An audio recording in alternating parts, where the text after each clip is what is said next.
Hello my dear student, आप लोगों को मेरे यूट्यूब चैनल एसटी बायोलॉजी पे स्वागत है।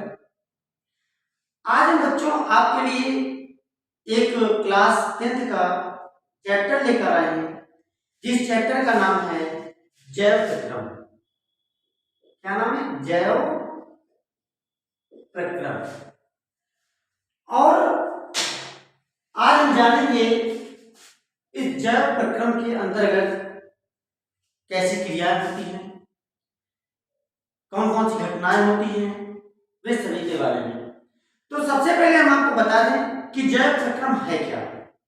जैव प्रक्रम एक प्रकार की क्रिया होती है, ये आप लोगों को मालूम होना चाहिए कि जैव प्रक्रम जो क्रिया होती है ये सभी सजीवों में होती है। इस बात को आप पहले समझ लीजिए। परिभाषा क्या है इसकी? इसकी परिभाषा ये है कि वे सभी प्रक्रियाएं जो समस्त जीवों में होती हैं, वे सभी प्रक्रियाएं जो समस्त जीवों को जीवित बनाए रखने के लिए सक्षम होती हैं, उसे ही हम जैव प्रक्रिया या जैव प्रक्रम कहते हैं। इसी को हम उपापचयी क्रिया भी कहते हैं और इसी को जैविक क्रिया भी कहते हैं या जीवन की क्रियाएं प्रक्रिया भी कहते हैं, और इसी को हम क्या कहते हैं? जैव प्रक्रम। एक बात सुन लीजिए कि वे समस्त प्रक्रियाएं जो किसी भी जीव को जीवित रखने में या जीवित बनाए रखने में सक्षम होते हैं, ये सभी क्या क्या कहलाती हैं? जैविक क्रियाएं, उपापचयी क्रियाएं, या ये कहें कि जैव प्रक्रम कहलाते हैं। अब बात आती है बच्चों कि जीवों में होने वाली समस्त उपापचयी क्रियाएं कितने प्रकार की होती हैं? जीवों में होने वाली समस्त उपापचयी क्रियाएं या जैव प्रक्रम की क्रियाएं वो कितने प्रकार की होती हैं?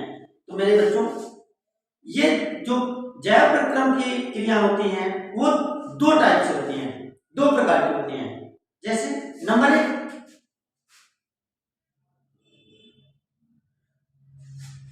उपापचयी क्रिया है, उपापचयी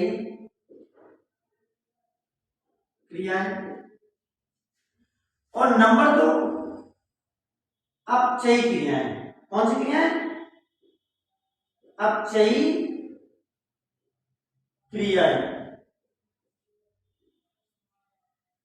अब हम ये जानेंगे उपापचयी क्रिया किसे कहते हैं। ये उपापचयी क्रियाएं जो होती हैं ये क्या है, ये कौन सी क्रिया होती है? तो इसकी एक लाइन में परिभाषा है, समझ लीजिए कि इस क्रिया में सरल कार्बनिक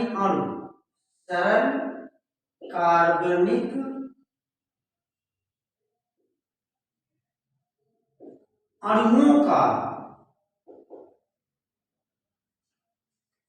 संश्लेषण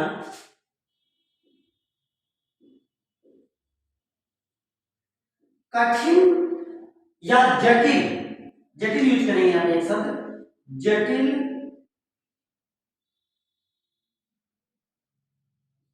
कार्बनिक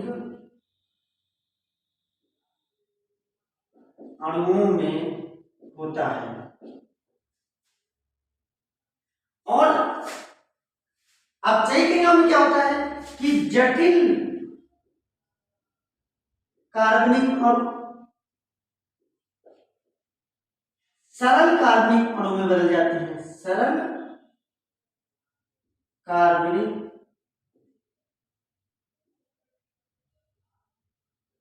अणु में बदल जाते हैं।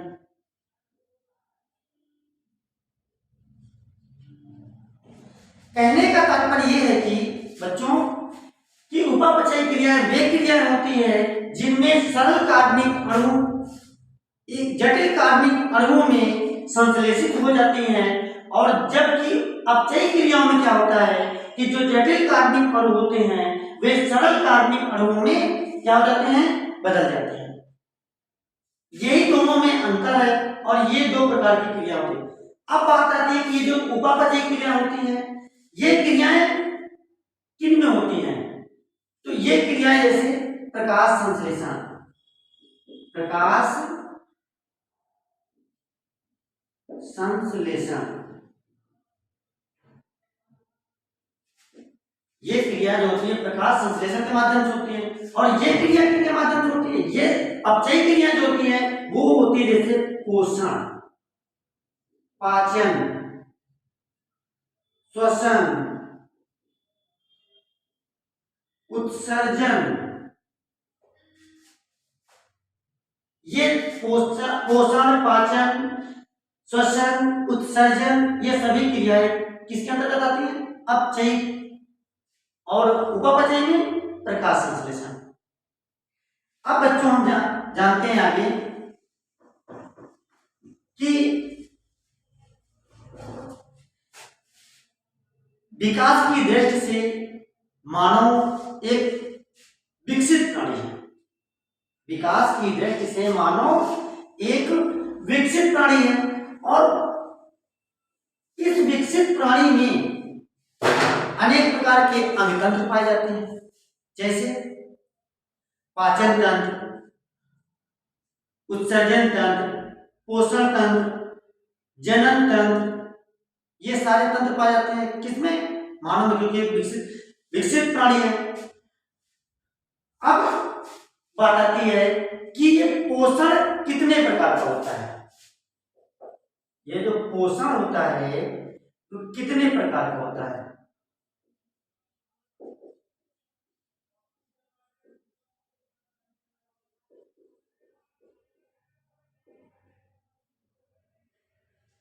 तो मेरे बच्चों, ये जो पोषण होता है वो दो प्रकार का होता है। कौन कौन से?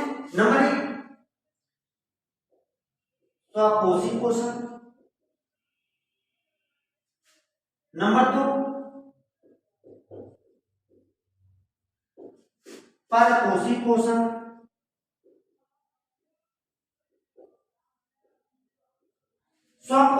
और परपोषी पोषण को ही हम लोग विषम पोषी पोषण के नाम से भी जानते हैं। विषम पोषी पोषण के नाम से भी जानते हैं।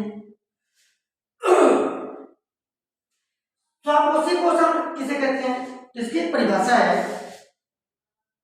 स्वापोषी पोषण में वे सभी जीव जंतु आते हैं या वे सभी जो अपना भोजन स्वयं बनाते हो। वे जीव जो अपना भोजन स्वयं बनाते हो वो पोषण बना करके ग्रहण करते हैं, वो पोषण क्या कहलाता है? स्वपोषी पोषण कहलाता है। परपोषी पोषण में क्या है कि जो जीव जंतु या वे समस्त जीव जंतु जो अपना भोजन स्वयं नहीं बनाते हैं, किसी दूसरे जीवों पर डिपेंड रहते हैं, ऐसे पोषण को क्या कहते हैं? विषम पोषी पोषण कहते हैं। ठीक। अब बात आती है कि पादपों में पोषण किस प्रकार होता है? पादपों में पोषण किस प्रकार होता है? तो पादपों में पोषण प्रकाश संश्लेषण की क्रिया के द्वारा होता है। किस क्रिया के द्वारा होता है? प्रकाश संश्लेषण की क्रिया के द्वारा।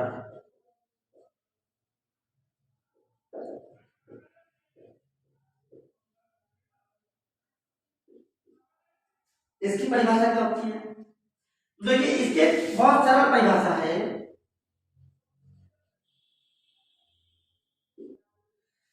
हरे पेड़ पौधे भूमि से जल व खनिज,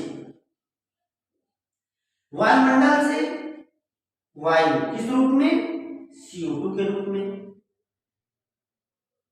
सूर्य से प्रकाश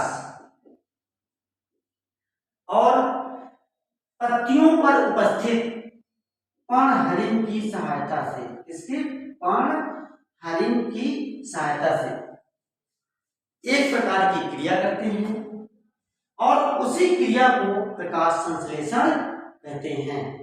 तो डिफिनेशन क्या बनी बच्चों कि हरे पेड़ पौधे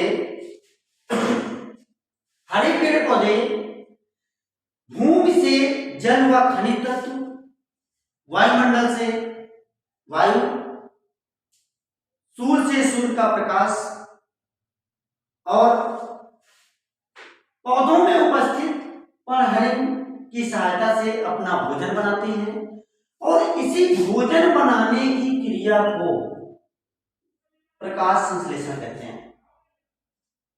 एक छोटी शब्द में कह सकते हैं कि प्रकाश संश्लेषण वो क्रिया होती है जिस क्रिया के द्वारा हरे पेड़ पौधे अपना भोजन बनाते हैं और उसके फलस्वरूप ऑक्सीजन मुक्त करते हैं कहाँ वातावरण में।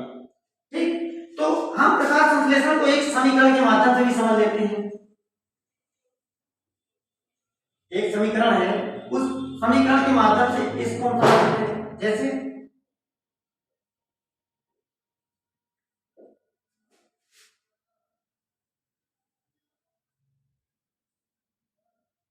6CO2 प्लस 12H2O किसकी उपस्थिति में? प्रकाश की उपस्थिति में। किसके? प्रकाश के, सूर्य के। और पौधे में क्या उपस्थित होना चाहिए? पर्णहरिण। C6H12O6 प्लस 6H2O प्लस आगे भी उस समीकरण इसके 6O2। माय डियर स्टूडेंट, ये कौन सा पदार्थ है? इसे हम कहते हैं कार्बन डाइऑक्साइड। कार्बन डाइऑक्साइड ये कौन सा पदार्थ है? जल है। ये कौन सा उत्पाद है?